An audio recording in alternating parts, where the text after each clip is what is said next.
आज कोजागिरीची संध्याकाळ खूप छान गेली, पण त्याआधी सकाळी इथे क्लासला जाण्याच्या आधी आज ना मी लावलेला आहे लायनर. बऱ्याच दिवसांनंतर लायनर लावून घेतलं. तर आधी ना कॉलेजला जाताना नेहमीची सवय असायची, पण बघा कशा सवयी ना आपल्या मोडत जातात.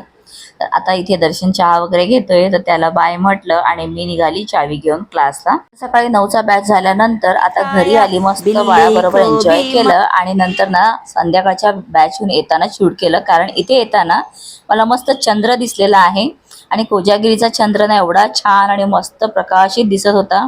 वा, बघून मस्तच वाटलं.